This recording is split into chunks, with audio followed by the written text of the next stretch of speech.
All right. Welcome to another edition of RELC's Lunchtime Chat Series. Today, I think is a wonderful occasion of where we get to kind of build a bridge on some subject matter we've been covering this year in 2024. Dr. Parker has done a what I'm calling a three-part series. He's at part number two, covering early America. It was titled Early and Unsettled. So we've kind of covered actually went back to Africa and covered some of the origins of the international slave trade that comes to be what we understand helps establish America. And we've gotten through the Revolutionary period and we're at the Civil War, which brings in our special presenter today, Mr. Andrew Turner. He's a colleague of mine at UNCG. And Andrew, I think you're fourth year grad student. Yep, fourth year PhD student in history. His focus is on Civil War era America. One of the things that I really appreciated about what he's bringing up in academia is some of the youth soldiering that took place during the Civil War. And I actually got to go to the Southern Conference in Charlotte this year and see Andrew present a paper on youth soldiers. And what I got from it was something that we kind of miss collectively in society, and that's a lot of nuance and things concerning the actual reality of war, and in our case, the Civil War. So today's topic of discussion is the Civil War, and it's the mythology versus the reality, or the reality versus the mythology, however way you want to frame it. So with all that being said, I just thought Andrew's expertise would play a good role in, again, bridging our sessions with Dr. Parker as we get to early 20th century America. So we get to cover Reconstruction and all of that jazz. And I'm sure some of what Andrew will discuss today will cover some of that as well. So without further ado, someone I'm been very impressed by via his work and getting to know him and understanding that I think he values these platforms as well, because we got to get this stuff out into society so that we function better, so that we're better informed. And I'm glad that he made himself available to do this, because the semester's ending and we're grading and we're doing all this other stuff, but we got an hour and some change of this brilliant young scholar's mind to take us into his world of thought. So Andrew, you take it away, and I'm going to be on the lookout for any distractions. Thanks, man. Well, thank you, Felton, for the opportunity, and thank you for that great introduction. Hopefully I can live up to the hype here. So yeah, today I would love to talk about the myth versus the reality of the Civil War, and some of the myth that we have inherited in our collective memory of the Civil War and our collective consciousness that has arisen through over 150 years of storytelling and myth making, but also in popular culture. So, and I'll talk for a little while, and hopefully this will stimulate some conversation amongst us over some of the myths that we've all heard, growing up and throughout our own lives.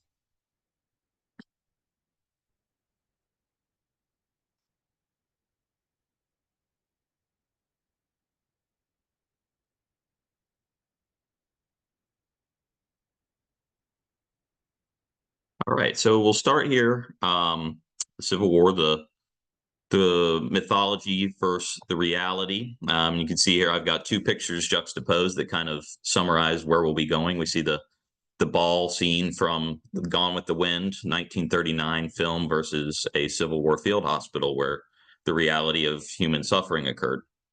So we're going to pick through some of the romanticized imagery and find some of the realistic basis that morphed into the romantic imagery of the war. One myth that I hear a lot is the myth of the Solid South. A lot of people have this concept in their minds that every state south of the Mason-Dixon was similar in ideology regarding slaveholding and secession before the war, and the truth is much different than that. We really can think of this idea of mini Souths being present, uniquely shaped by geography, the different populations that inhabit them, the ethnic influences that come there. And not all Southerners supported secession. There are distinct pockets that are going to remain in support of the Union throughout the war. And this myth of the Solid South really has its origins in a lot of the lost cause mythology that we're going to start talking about later on in our conversation here, that tried to portray the South as this unified group of people that were fighting overwhelming odds from a unified North. Now, the sections of the South that were not secessionists, that doesn't necessarily mean that they're anti-slavery. A lot of those Unionist portions of the South think that slavery can best be protected within the confines of the Union. There's even the original proposition for a 13th Amendment was to perpetually protect slavery in the South rather than abolish it, and that came in 1861 at the dawning of the war. But as we've seen, that's not the way things wound up. But we can see with the map here at the right that a lot of those pockets where unionism does flourish are going to be areas where slaveholding is less vital to the economy and the social fabric. I say social fabric because social hierarchy and people's conceptions of world order are based on slavery just as much as the economy. So even if you don't have an economic stake as a slaveholder, you still as a white Southern yeoman, you still have a stake in the social order that comes from slaveholding. You can see also here in our region a belt of low slaveholding and Quakerism will create unionism in Rockingham and Randolph and Guilford counties that the Confederacy will have to vie with throughout the war. So the myth of the Solid South is one that really is still perpetuated today, and it's one that develops after the war.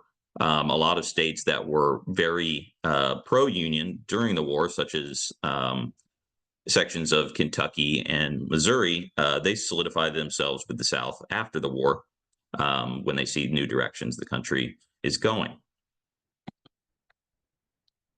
Now, this is kind of my area where I really think work shows the human side of the Civil War. Why do millions of men and boys and several hundred women go and fight on the battlefields of the Civil War? I like to think of soldier motivation kind of as a constellation where if you take out one element of a constellation, it's not entirely a full picture that's presented. So they all have to work contingently together. And the war was deeply personal for many soldiers beyond the political causes. So soldiers fight the war for their own personal reasons beyond the political causes of slavery and the rhetoric of states' rights, although they're all intertwined with a lot of their personal ideology. And we can see photos here to the right of an African-American soldier in the top left fighting for the Union Army, a Native American soldier fighting for the Union Army, a white Union soldier, and a white Confederate soldier. And it's also important to remember that not all of these soldiers are willing or enthusiastic when they enter the Army. They are often conscripted. That's a big issue in Guilford County, is men that do not agree with secession or slavery are being impressed into the Confederate Army. It also happens in the North. There are riots that occur because of drafting of soldiers. And a lot of the work that I do focuses on how soldiers who were boys, underage, under the age of 18, thought about masculinity, manhood, and their duty during that time period, and how they lived in this space kind of trapped between childhood and adulthood when they entered the war. And it could be a space where soldiers fight for their autonomy, for their own sense of self and freedom, but it can also be a space where soldiers are robbed of that autonomy as well. And we'll see some evidence and quotes from African-American soldiers who feel that they're robbed of autonomy just as much as fighting for freedom in the Army. Another huge motivating factor for many soldiers is pay. You know, the United States was emerging from an economic depression in 1857, and still a lot of men, especially in wage labor economies in the North, were out of work during that time period. So that's a huge consideration. Their families are another one, and when I say family is one where race and slavery underpins a lot of thinking. You know, for an African American soldier that is freeborn in the North, um, the the advancement of freedom for all people of color is a consideration, but also providing for that family, or making the consideration that when I leave here, who will provide for my family um, now that I am a soldier. In the South, ideas about race and slavery underpin um, a lot of family considerations. So Southern white non-slaveholders see that their families' safety is contingent on maintaining the racial hierarchy that they have, especially with women. They want to protect women from this perceived threat that is what they see as Black masculinity um, from enslaved people. So there's a lot of personal motivation that is wound up with the broader political causes, but this war is deeply personal for the soldiers that fight it.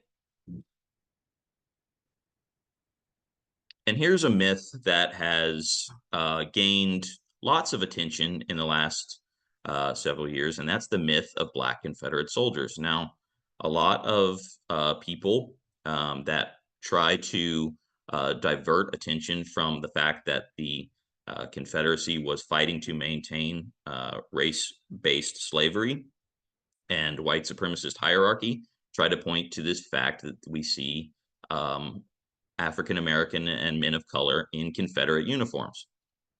Well, the fact of the matter is that none of these men that are in the Confederate Army are seen as serving as soldiers by the white Confederate soldiers around them. They're impressed into the Army, so against their will, both free men of color and enslaved men, and they're made to serve in support roles. So, like teamsters driving wagons, they call them camp servants. You know, they provide a lot of the meals and the cooking for the Army.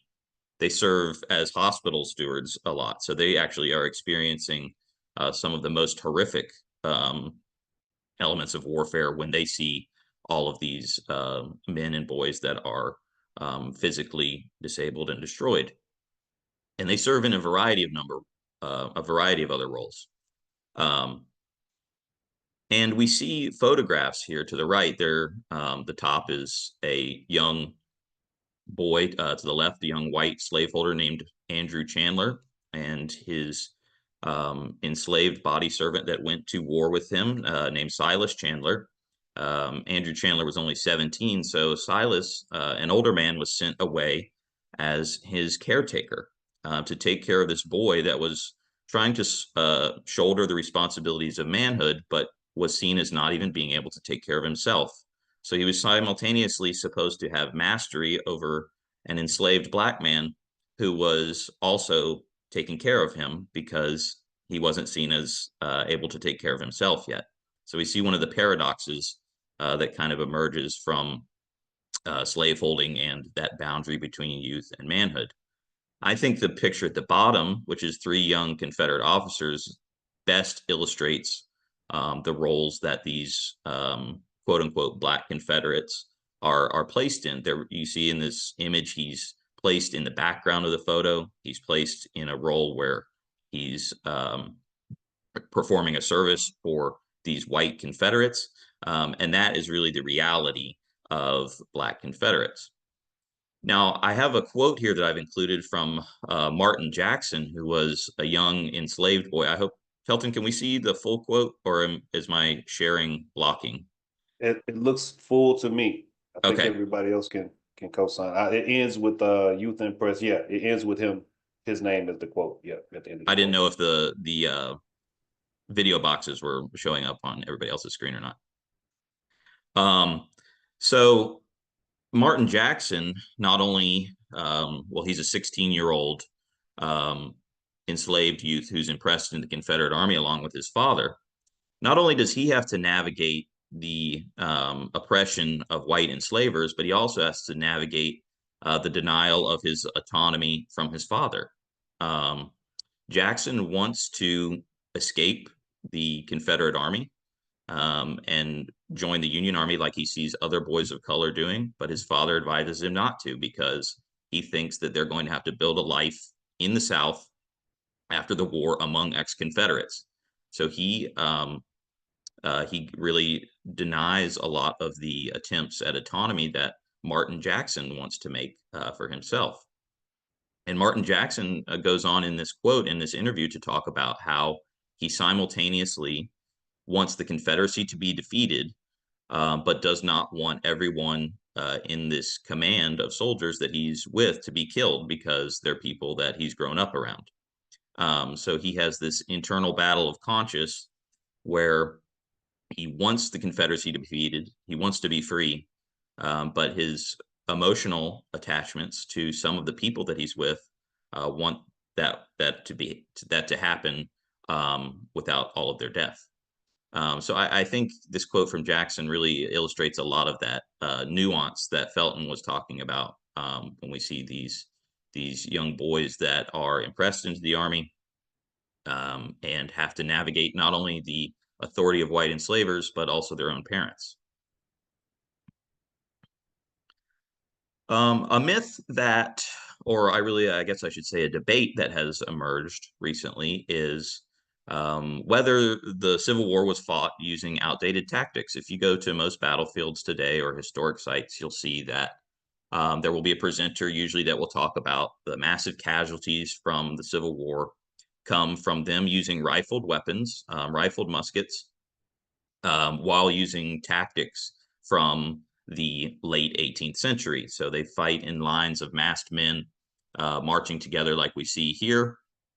Well, the reality is recent evidence has shown that these soldiers are not trained well enough to use the weapons to their effectiveness. So they're still using tactics that are effective for the training of the soldiers. And the massive numbers of casualties come from the consistency of fighting, the closeness of fighting, and the willingness of commanders to commit these mass numbers of soldiers into battle. And that's the same reason that we see entrenchments and other forms of warfare start to emerge in the later stages of the war, is because there's so many numbers of soldiers close together, and they begin to dig into the ground. So soldiers are using the weapons as effectively as they can.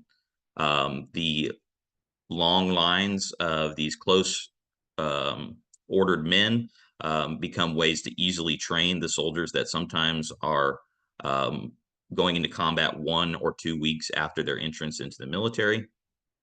And really the things that start to change warfare in the mid-19th century are the advent of weapons that don't have to be loaded from the muzzle, the weapons that can fire multiple shots at a time without being reloaded. And those are going to start to emerge at the tail end of the Civil War, but we'll see that emerge more in wars in Europe. So this idea of outdated tactics has started to receive some new thinking, and it's one of the things that I think has started to, at least among military historians, started to verge into that realm of myth. This is another myth that I think I hear a lot about in my classes and from people, or I guess I should clarify when I say myth, a lot of myth starts with a granule of truth and is expanded or distorted into something far different than the reality. And I think I was talking to Felton about this one time. I think omission of detail can be one of the greatest creators of myth, just as much as fabrication can. So, leaving things out is just as effective as lying when it comes to creating myth.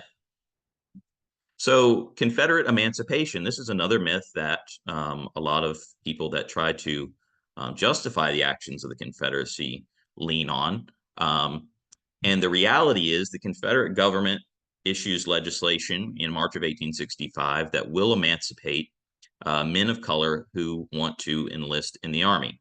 And that want to is very qualified because they're going to be pressured if they do decide to.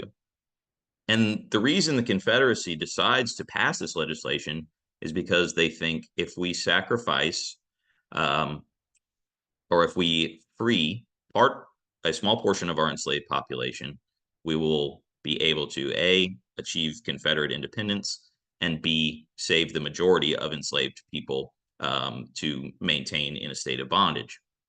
So they're willing to sacrifice the freedom of some enslaved men in order to keep the rest of the enslaved population in bondage. And Confederate officials, they fight this legislation tooth and nail. They hate this. They think that it undermines everything the Confederacy stands for. They think that placing Black men in the ranks next to Confederate soldiers is tantamount to upending their racial order, because that admits that Black men can fight just as effectively as white men. There are Confederate officers that suggest this idea in 1864, but it takes over a year for them to finally get desperate enough to try to pass this legislation. And the reality of this is there's only about 100 or 200 men of color that are organized into these companies after the passage of this March 1865 legislation. And they're largely men of color in Richmond that are already serving as hospital stewards that have been impressed into the Confederate Army. So they really don't have much of a choice anyway if they want to go, into this provisional force of Confederate African American soldiers. And the war ends several weeks later. So you can see that the reality of this Confederate emancipation is much different than how it's portrayed as this, Confederates are not fighting for slavery. They were emancipating people anyway. Well, the reality is that it's a desperate attempt to maintain slavery, not a, token of emancipation. A lot of the mythology surrounding the Civil War starts to emerge from the surrenders that occur. Um, Largely the one that occurs at Appomattox, because it's supposed to be this peaceful surrender where the Confederates lay down their weapons and they maintain honor and they go home without fighting. Now, credit to General Lee and some of the Confederates, they do not engage in guerrilla warfare that could have devolved into this, essentially bloodletting that lasts for decades in the South in this form of warfare. But as we see with Reconstruction, the truth is not far from that. There's still bloodletting that's going to occur in fact, but by the orders of the Confederates, they're not going to do that. Well, the reality also is that those that decide to ignore the orders do keep fighting after the war. A lot of Confederates go west beyond the Mississippi River, and some go to Texas to try to continue the fight. Another key element of this is that Confederate soldiers that take the oath of allegiance to the United States don't have to admit that their cause is wrong. They just have to declare that they're loyal to the United States again. So an allegiance to the United States does not admit culpability in this. So they are able to maintain attachment and justification for their cause, even after taking the oath of allegiance, which we see in the bottom left photograph. This is Confederate prisoners being released from a prisoner of war camp in Illinois and getting to go home. And I think a good example of the lingering sentiments of some Confederates is that some decide to leave the United States after the war because they decide this is no longer a country where they can live, where they feel that slaveholding and their racial hierarchy has been upended. So they form exile communities in Brazil and South America. And there's these communities that still exist today. They call themselves Confederados. They're descendants of the slaveholding Confederates that fled the country after the war to places like Brazil that slavery was still legal. And I also included the bottom right picture, which includes or features Union soldiers outside of the McLean House in Appomattox, where the surrender occurred between Lee and Grant, because these are Union soldiers that are occupying the ground months after the war, because the war is not over in a peaceful manner. It's a protracted rebellion that we see often comes resurrected in fits and spurts throughout Reconstruction. So United States military power remains after the surrender because there's resistance. So the lost cause, which I'm sure many of you have heard about, the origins of this myth, begins to develop in the aftermath of the Civil War in 1866 and 1867. A newspaper editor from Richmond named Edward Pollard writes a book called The Lost Cause of the Confederacy, and he begins to start to build this myth.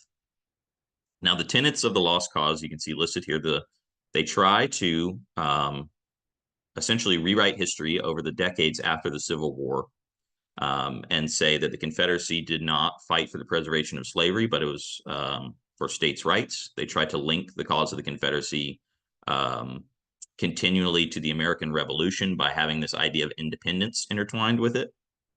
They try to say Confederate armies were only defeated by overwhelming odds, not by battlefield defeat or any fault of the Confederates. It's only the massive numbers of troops and equipment that the Union Army has that defeats the Union Army. They try to portray slavery as a benevolent institution where these kind relationships existed between these father-like slaveholders and child-like slaves.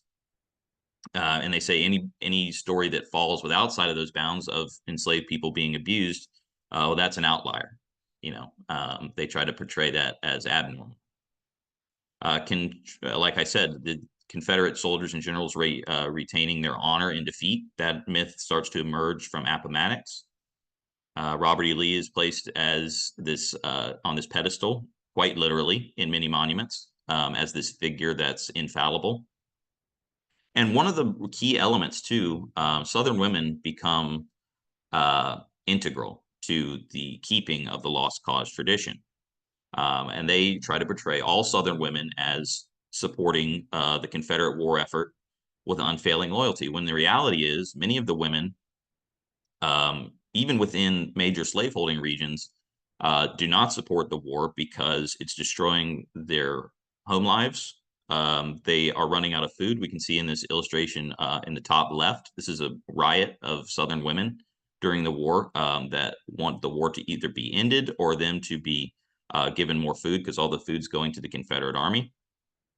But after the war, Southerners and Southern women start to build this myth that helps to justify their cause in their minds. And it also is a way of making meaning out of a defeat for many of the people in the South that have experienced loss.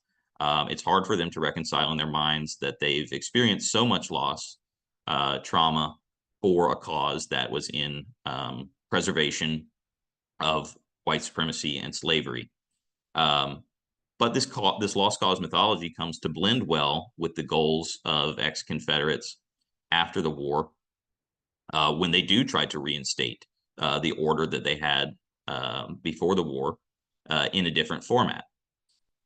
And really the lost cause becomes education. After it develops into myth, the groups like the United Daughters of the Confederacy and the United Confederate Veterans, they really tried to take over Southern schools, Southern youth groups, textbooks, and that's where this myth starts to transform into reality for a lot of Southerners because that's what they've been taught growing up. There's also deep emotional attachments for these Southerners, to these ideas and to family members that are placed as central to this lost cause mythology. So it becomes deeply ingrained not only in people's education, but also in their identities, their emotions, their sense of self, which I think is partially why we see it linger so much today, is because it's been integrated into people's identity and was used by people to try to maintain vestiges of the old white supremacist regime into the 20th century. Now, as lost cause memory of the war emerged, so too did other versions. And we can see here members of a Black American Grand Army of the Republic post. This is the Organization of Union Veterans. They're marching in a parade at the turn of the 20th century with their daughters carrying flags leading the way. So in juxtaposition to the lost cause narrative, there's an emancipationist narrative of memory that highlights the service of African American soldiers and also highlights the potential for racial change that the war wrought. So it highlights the emancipation of enslaved people and recognizes that when Reconstruction occurs, some of the potential that was there was not fully achieved. There's the Unionist version of war memory, where white Union veterans highlight how they had preserved the Union and kept it from falling apart. A lot of that Unionist narrative often overlooks the emancipationist portion, but some do include it. We've talked about the lost cause narrative that emerges in the South. It becomes the dominant view of many Southerners, and even those areas that had remained Unionist throughout the war start to absorb the lost cause narrative as they see Reconstruction, because they see it as a tool that can help them maintain, the white supremacist regime. But one of the narratives that really comes to dominate into the 1920s and 1930s is the reconciliationist memory of the war. And this emphasizes the reunion of the nation and the heroism of soldiers, things that people can seemingly agree upon. And in order to do this, white Americans usually exclude African Americans from this narrative because they want to exclude any element that could be inflammatory or create disagreement over race or the contributions of Black soldiers. But we'll see that African American veterans maintain their presence stalwartly throughout the 1930s as these veterans reunions take place and America tries to embrace this reconciliationist narrative. I know Felton will appreciate this film and memory, and this is one thing I really highlight in a lot of my Civil War courses is how much our collective conscience and popular memory of the Civil War is shaped by film. Well, memory of the Civil War in film starts to take shape even while many Civil War veterans are still living. So the Birth of the Nation, The Birth of a Nation comes out in 1915, directed by D.W. Griffiths. This is supposed to be an epic, and it portrays, you can see a still screenshot of it in the top right corner. This portrays the North as essentially an evil overtaker of the South. The heroes in this movie are the Ku Klux Klan that come riding in with their sheeted horses to redeem the South from the Reconstruction that's taking place. And this version of film is supported even by President Woodrow Wilson when it's released. So it gains a national stage, and a lot of Americans think this is how things actually went down in the war. But it should be noted that there's a substantial pushback from African Americans who see the film. The NAACP starts to coalesce and push back against this film. And Union veterans, Black and white, see the film and are horrified by it and release statements saying this is not how things actually occurred. People are being miseducated. And, this narrative is emerging that is inaccurate.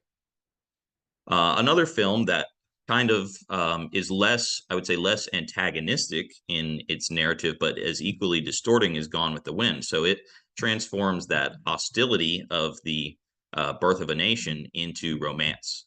And that's Gone with the Wind, which is in 1939. The blockbuster movie that's the highest grossing film of all time. It it portrays the North also as, these invaders. It portrays enslaved people as childlike and docile. It gets pushback also from African Americans who see the film released at the screening, the release in Atlanta. Um, Actually, the African American stars of the film are not allowed to attend the premiere in segregated Atlanta. So that's an indication of the state of affairs, how people want to perceive this film. And this is really where I guess you can say the Moonlight and Magnolias version of the Civil War starts to take shape and is espoused by Americans long into the 20th century and the 21st century for many people. The mystery and the myth of the South endures. Well, I think we start to see new versions of war memory emerge with newer films. Obviously, Glory in 1989 starts to highlight the contribution of African American soldiers. Um, and even though I think it gives a little too much credit to white officers, the reality is that white officers were not so nice to their African American troops. Um, we see Cold Mountain, 2003 film, starts to highlight the internal dissent in the South, the people that do not support the war, and how the Confederacy is not a solid collection of people, but people that are divided, people that oppose the war. And I think the Free State of Jones, which came out in 2016, also highlights this narrative of people in northern Alabama that are opposed to the war, Confederates, Confederate deserters, and escaped enslaved people who unite cause to oppose this Confederate government that actually becomes oppressive to many Southerners. So these are ways that I think that war memory has kind of started to change through film, but we definitely still see many lingering elements of that old version that emerged with The Birth of a Nation and Gone with the Wind in the first half of the 20th century. And this is where hopefully we'll get some conversation started. Debate over the memory of the war obviously has continued to grow today, especially with monuments. There's also lingering elements in textbooks and in classrooms. There are many places in the South where the lost cause narrative still exists in the classroom, and it is perpetuated without any bat of an eye. Television and film, there's still movies that circulate widely, like Gods and Generals, that try to gloss over slavery as an element and really embrace that reconciliationist narrative. I have two monuments here at the right. We know that thousands of Confederate monuments, like the one at the bottom, dot the South, but far less monuments like the one to the USCT soldier at the Nashville National Cemetery proliferate in the South. Though there are some that are starting to appear, which I think is good. But we see this battle over memory in monument in public places. So that's really where I'm leaving off the questions and commentary is what different versions of Civil War memory have you all heard throughout your life? And how can we start peeling away myths that are so deeply sentimentalized and emotional to people in our own communities? Because people have linked their identity and their emotions to myth. And then I just have some suggested reading here. These are great books that can tell you both how the reality of soldiering and the collapse of the Confederacy occurred, and also how race and the reunion of the country melded to create these different strands of war memory. So I'll leave it up to the rest of us to have a conversation. Well, I just want to say, as you come back to the full screen, greatly appreciate your expertise on these matters. And if you don't know, based on your interactions with me, RELC members, I try to make sure I bring people to this space that have something significant to offer. And Andrew, I think you did a wonderful job. I want to compliment you on the contextualization, something that really resonated with me, as you know, per our conversations, that it has to be understood that when the nation came back together, it was at a cost to the people that the war was actually concerning the most. And when you say that the bloodletting ceased, no guerrilla warfare amongst the soldiers, the Union and the Confederates, but that bloodletting was visited, as you mentioned, upon the people with the failure of Reconstruction, the Black Americans that continue to live, and at that point, without protection from what anyone desired to visit upon them. So greatly appreciated. Once again, I can't say it enough. I'm definitely have a couple questions I wanted to ask, and I'll preface this one with the fact that they have yet to make that John Brown movie. They just won't touch that guy. And you go find obscure character, Free State of Jones, but you don't go get the guy who actually has a plethora of information you could fall upon to create a full picture. But what has all of this gotten us? Where has this gotten us in your mind? If you can, kind of frame it. I know we can make an assumption based on what you presented. We can say what we think, because we understand that these criticisms of our educational system kind of are steeped in adherence to some of these myths and some of these ideas in our general vicinity, as far as the South, just making it super hard to get to the reality versus the myth. So what has this gotten us in your mind? Real quick, I wanted to add, because I remember I was in Savannah earlier this year or late last year, and I'm going around, man, and I'm looking at the historical markers, and much of what you're saying is right there in front of us in terms of what's out there for public consumption and how it's framed. And literally, these markers created in the 50s or 60s have a label on them that is ascribes to the Northern invaders. So anyway, I'm interested in your take. What has this gotten us, man? Yeah, I think, well, this is one thing I kind of tried to highlight is it's so, myth has been portrayed so much as reality that it's so emotional for people.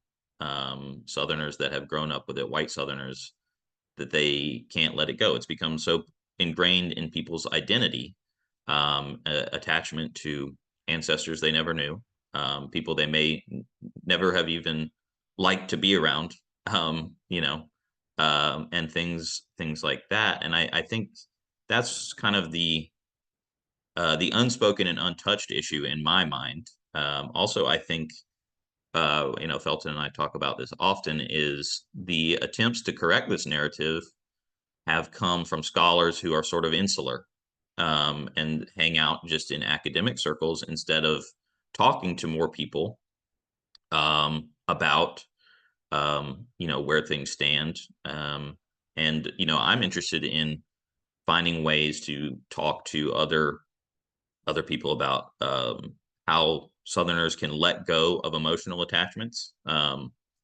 to some of these things that we grew up with, and how we can start to build new attachments to, a more full version of history. So, Appreciate that. Okay, if you have questions, either do the digital hand raise or just throw your hand up if you got your camera on. I got one question that was asked in the chat. They just keep changing how this stuff works, which is just amazing to me. So Tessa says, thank you for this. I definitely came through school being taught the lost cause in the classroom. I'm curious about where fiction and film are taking hit on, not sure, taking heed on the bunking of the myths, using story itself to get at the construction of false narratives. Definitely a good observation, Tessa. And I'm someone who believes that media is the easiest access to any information we have, and we have got to do a better job, not with policing it, but painting the fuller picture so that we're not walking around thinking we know something that we actually don't. Andrew, you can comment on that, but I'm gonna go to Kat, and you can comment on both if you like. Kat, go ahead. You got your hand raised. Yeah, one of the things that has surprised me, I was not raised here. I was raised in Colorado. And the differences between what is taught in Colorado history-wise about the Civil War and what is taught here is very different. I learned there, my children are being raised here. And it's surprising let me back that up. In Colorado, we're taught that the Civil War was more about money than it was about anything else, and that, of course, that encompasses slavery as well, because when you try to take away slavery, you're dealing with money. But we were taught that the Civil War was about what all war is about, money. And so when we moved here, I found the some of the concepts that were taught in my children's school to be very different. There was almost a lauding of the Southern way of life, almost I don't know exactly how to describe it, but it wasn't my view of the way that I was taught. And it was surprised me very much, actually. And because my children are white, I had to back up the gravy train and say, no, this is not the way that it was. This is, and to me, it was surprising. So my question, having said all that, I work for the library system. I work at the bookmobile. What would you say would be one of the things that we could do? Because I come across a lot of children that would encourage them to look at it from a slightly different point of view, if that makes sense. Yeah, that's a great question. And this is something I've started to think about with some of my own work about child soldiers is expanding literature that is available to children that offers the diverse perspectives of the people that were caught in the conflict. So the Black American children, both free and enslaved, that find themselves in war. Southern white children that are from Unionist families, and it's starting to come out. Like historical fiction in that regard, but it's as you probably know, it's an uphill battle because there's so many romanticized versions of these books that exist that deal with children. But that's sort of my goal. I'm actually trying to start working on a curriculum that will start incorporating these things for both historic sites and schools that can appeal to children, but also offer the reality. And I think will reach a much broader group of people with, the reality of the war than the myth. So. Do you have any books that you would recommend for younger children? I'm trying to think. There have been, um, I have to think about it and get back to you because they're very recent that these books have started to come out. The ones that linger and are very enduring are the ones that are more romantic. That came out in the 60s and 70s. Um, So I'm going to read Hunter's comment, then I'm coming to you. Kat, one of them that you may be able to really get something from of significance and maybe communicate it in a way that's meaningful to the youth you're speaking of. David Blight's Race and Reunion is a really outstanding work that gives you a better understanding of how we didn't get further after the war and when it was recognized as something to not celebrate, but to make more real as something that occurred in America, but it removed every aspect of understanding a lot of the rationale behind it, including, again, why Black folks participated and why Black folks were at the center of it. So that was a really good one that I'm familiar with. And Andrew, if you come up with some others you want to share them with me, I'll send it out to the group, however that works. So Hunter says, of the many things that come to mind, one is the idea movement of the monuments to cemeteries in North Carolina. This has taken a few incomplete forms. One perhaps more complete form is the Salisbury Fame Monument, which was moved from a prominent spot in 2020, 2021. Yet I now can see it on the train every time I ride through Salisbury. The evolution of time, Mr. Turner traces in his presentation, continues to sit with me as this fix seems likely an interim one as more time passes. Yeah, I think until we get to the core of everything we're dealing with, there'll just be contention in how we move in the public sphere. You know, Ajane, I'm coming to you, but her and I were at a conference a while ago, and one of my recommendations to replacing the monuments was to, you know, if you want to put a monument up to a white person of that era, right before John Brown makes perfect sense. So if you want to replace those monuments with somebody who was actually more of a contributor to uh, the better outcomes of our society, even though he was militant in his reactions to making that happen, he's someone that's worthy of more of our attention. Sorry about that. Ajane, I'm coming to you, then I'm going to read the other comments. So keep putting them in the chat. Hi, Andrew. Ajane here, PhD student in history at University of Houston.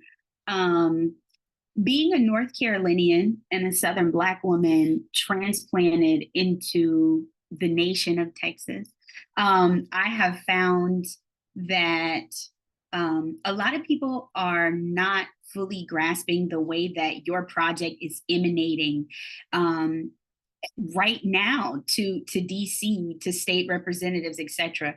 For example, there are groups, there are factions inside of the Texas state government that are actively calling for secession along the lines of Civil War rhetoric. And that part is on the news, but the other part that is not on the news is that this faction has support from other factions in state governments, support from congresspersons in DC, support from judges, support from attorneys, and amongst their support, they have other factions calling for secession along with Texans in 25 other state legislatures, excuse me.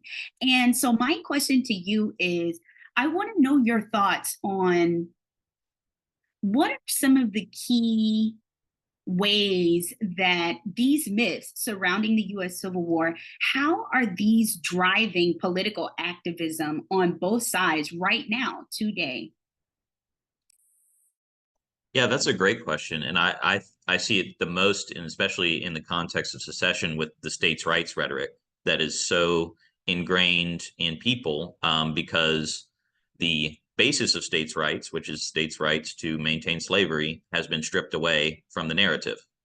And they see only the constitutional argument, which, in my opinion, the Civil War decided that secession is not constitutional. What better resolver than that war that cost us so much bloodshed and life to resolve that?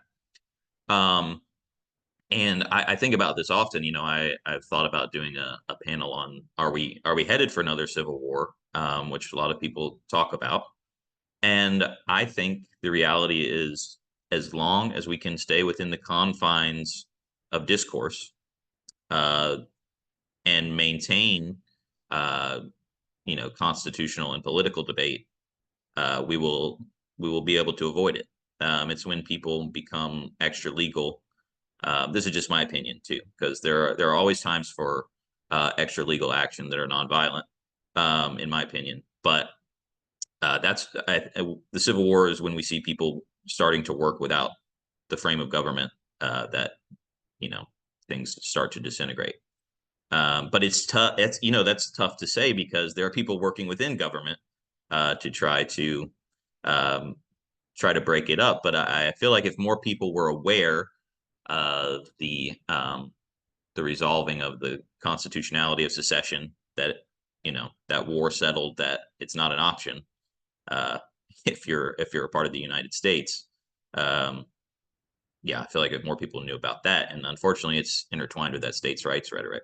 So, Indeed, and I have to chime in and for one acknowledge some of the comments. Don mentions to check out those books from the library so they don't just disappear on us. The ones that interest you and that actually give you a little bit more insight into what actually took place during that era and any other era you're curious in. The information that exists in books is generally a lot more informative than the things that you're presented with. That's that juxtaposition as far as what we're discussing. Tessa reminds us of January 6th being an example of some of the residuals of this idea of these states having individual rights in this area, we get to do this and that and all this other stuff. But as Andrew just communicated so eloquently, yeah, the Civil War was supposed to have settled all of that. And Ajane's people are actively calling for race war here in Texas. Yeah, something I wanted to chime in regard to those types of things. That picture that you used at the beginning of the presentation, I think, is a wonderful standard bearer for understanding the reality versus the fiction, Andrew. I think so many people are enamored with the romanticized imagery of war and what it looks like and how it actually goes down, that they actually lose sight of the sheer horror that comes from taking of lives and the destruction of life, liberty, and property. Those things are not things that people want to, I think, experience in reality. They're consumed with other things that are not reality. Rob says, is there a shift in education to not teaching much about Civil War and slavery and just letting other sources in, I don't know why this is up here, society to educate on these matters? That's kind of an interesting question. I think there has been a hands-off approach. What do you think, Andrew? Yeah, I think it varies from classroom to classroom. I think under the current curriculum, they're supposed to touch it more, but teachers become wary at times because it can become divisive, and you have people in classrooms that will be disruptive when they hear pushback on that lost cause narrative and things like that. So I definitely see people trying, but people are gun shy because it's so embedded in so many people. Yeah, we kind of just scratching the surface on everything that someone who tries to be a truth teller with the evidence to back it up may endure in certain spaces, what it may cost them professionally. Survival is at the key of so much of what we've discussed today. It's at the key of so much of American life. You have to kind of put that into thought whenever you're dealing with hot button issues, and especially those things that can lead to divisiveness on a grand magnitude scale. Hunter put a link up about a book that is concerning January 6th and tracing it back to the Civil War. So click on that link if you're interested. I know we're winding down and some of you got to get back to work. So are there any other questions or anybody want to share something before we get out of here? If not, this is recorded, and thank you all for making the time to hang out today and hopefully get edified. Andrew, salute. I greatly appreciate how you participate in academia. It is very, very much needed. I think you are top shelf. I'm glad to share UNCG with you and spend time with you and have meaningful conversations, and with the primary understanding that we got to get this stuff to the general public. I think if we're better informed, we just do better. You don't have to like each other, but you can know some things that make for a better coexistence. We can make that happen, y'all. So greatly appreciate it. I could have said more, but so could Andrew, so could Ajane, so could so many people on this call. I'm glad we got it out there. And Andrew, I wanted to make this part clear. I had a two-parter in mind for you because I wanted to cover the build up to the Civil War. I don't know if you remember that being our primary discussion. So if later in the year we can get that together, I think that will be just as beneficial. The build up, what was taking place on the way towards Civil War. John Brown plays a significant role in that. So let's revisit some things in the not too distant future. You all have a wonderful rest of your day, and you got a lot of thank yous and beautiful works and congratulatory statements. I appreciate you as well. Yeah. Thank you, everyone. I appreciate it. I enjoyed it. And anytime you want me to come back, I'll be here. Appreciate you, Andrew. Y'all take care. Enjoy the rest of your day.